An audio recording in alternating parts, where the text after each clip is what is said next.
Should we do some Watch This Boys? Sure. Let's do it. What's this thing on the top here? Matthew? Oh, yeah, what's that? I don't know. It's probably like not supposed to be there. Oh, okay. I'm like, I don't know what that is. That's why I didn't say anything. Right. I watched. Fuck it. Let's do it live. What is that? I watched 2 documentaries. I can't read it. I can't read it. I watched This Is Pop on Netflix. That's the one with with T-Pain. There's a T-Pain episode. Every episode is its own thing. You do not have to watch it in any order. Tell me who each episode is about, so I know if I care. Oh, jeez, if I can remember it all. T-Pain. I didn't watch it.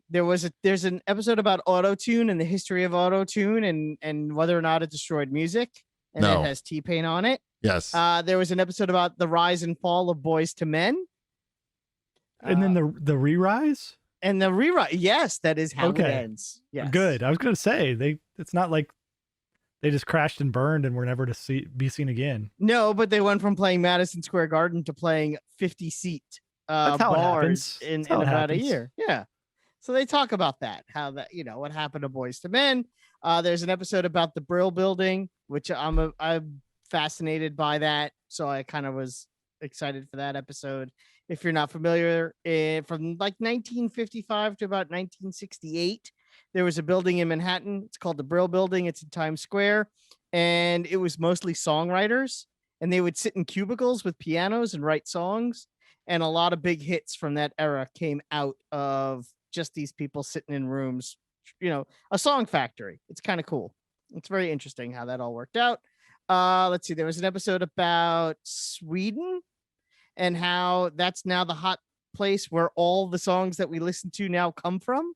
Why? All the songwriters. We're all listening to churches. I like churches. They're all Swedish songwriters. Why? Well, you'd have to watch it. Free health insurance. It starts with ABBA, and actually, the socialism thing is actually a big part of it that comes up. I don't want to spoil the documentary, but socialism, they actually credit socialism with their songwriting ability. Yeah, I'm trying to think of the other ones. There was a lot. It's good. Okay. It's really good. I highly recommend it. That's on Netflix? It's on Netflix. It's most episodes are about 45 minutes long. I also started 1971, the year music changed everything, I think is the subtitle for that one. It's on Apple Plus. And that is a documentary about the year 1971 and the music of that year. And it's really critically acclaimed. And I'm surprised. I think it's only critically acclaimed because it's on Apple Plus. They paid somebody off? No. They're blackmailing somebody. I haven't finished it yet. That one's also about 9 episodes. And each one of those is sometimes, some of those episodes are over an hour. So it's a really long documentary about 1 year in music. And they seem to fail on their own hypothesis, like every other segment. Basically, they're trying to prove in this documentary, not that they have to prove it, was that it was the music of 1971 that changed the culture, not music responding to the culture. Sounds awesome. And they don't always. There are a lot of charts that they go along with this. I would probably make for a better documentary. They jump around a lot. Uh-oh. Red alert. Whoop, whoop. That's the problem. Whoop, whoop. But the thing is, they jump around, but they don't get back to. It's not even the jumping around that's so bad. It's, okay, we're going to talk about Marvin Gaye and what's going on for about a half hour. And we're going to try to say that he didn't write that in response to what was going on, even though the song is called What's Going On. That he wrote that, and then everyone noticed that there was things started going on. Yeah, I'm like, I don't know. Let's take this back and let's think this one through. And then they barely go into it. They talk more about what was going on. Are you blaming Marvin Gaye for everything that happened? Yes. At that point? Yeah. I'm blaming. If he just hadn't have done that song? If he had just not written about the ecology and Mercy, Mercy Me, then there'd be no global warming.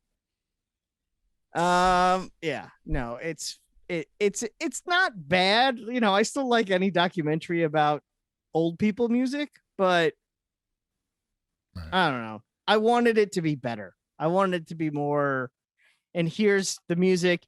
Here's what they were thinking when they wrote it. Here's how they made it. Here's a performance of it you've never seen before. And now we're going to move on to something else from 1971. And sometimes they kind of like kind of toe that line a little bit too. Like this song was released in 1972, but it was recorded in 1971. So it's a 1971 song. I'm like, is it though? I feel like you've been talking about this thing since 1971. I know, because it annoys me. Anyway, that's it. That's all I watched. Go about your business. What's Luca? Luca's the new Disney Plus movie. Oh, Pixar. Yeah, Pixar's Luca. never heard of it. It's good. It's cute. It's about two boys finding about themselves. Yeah, Like They're they're sea like monsters. puberty? Something like that, but they're sea monsters instead. it's cute. It's well done. I only watch I- ultra-violent things now. Well, sorry. Cancel your Disney Plus subscription. Yeah. My family liked Luca. All right. That's good to know. Maybe we'll So did mine. I didn't watch it though. my family's at sleepaway camp, so we're not watching shit like that. Mm-hmm. We're watching hardcore shit like Seis Manos on Netflix. What is that? Other than is that Six Hands? That is Six Hands. Very good, Wombat. Your Mhm. Spanish is muy bien. Gracias. De nada. Mm-hmm. This is ¿Tú an me gusta seis manos? sí. ¿Es bueno or es mal? Es muy bueno. I don't know. Let's drop this before my head explodes. This is an anime that's made by the same company that made Castlevania, the critically ¿Dónde acclaimed. está el baño? It's a kung fu Mexican anime series, and it sounds weird, and also there's like magic involved. It's really well done. We finished it. We finished the first season. It ends on a cliffhanger, really. So I think there's going to be a second season, hopefully. But it was surprisingly well done. Like we watched the first episode thinking this is going to be bad, but let's just check it out anyway. But it was really like solid. It's very Manos de Jamón. That's what it's called. It's very, very violent. It's as violent as any anime that I've ever seen. Like, it's very gross, but it's Mas muerte. but it's well done. It's well done. I would recommend it highly. Seis Manos. Manos. I don't know if I ever mentioned that we finished Hacks. Did you ever watch any more Hacks, Wombat? Or no? No. Did I ever start it? I thought you started it. I thought you watched Did one I? episode. I'm I pretty may sure. have. Okay. Oh man. I'll take your word for it. You watched that 1971 thing. It pushed out a lot of other stuff. Oh my! You know what? 'Cause I wanted it to be so much better, but anyway, we're not going to talk about it anymore. It just makes me That's sad. okay. Well, watch Hacks. It was really good. We finished the first season. They're having a second season. It was really well done. And the series that we just started watching, which has been around for a little bit, is called PEN15, or penis. If you look at it, have you? Did you get that? Have you? That's on Hulu. Have you watched that? It's hilarious. You have watched it. You have watched the whole thing. Why am I shaking his head? We do a podcast. That's not helping. Wow. Yeah, my wife watched every episode. She binged it in like 3 days.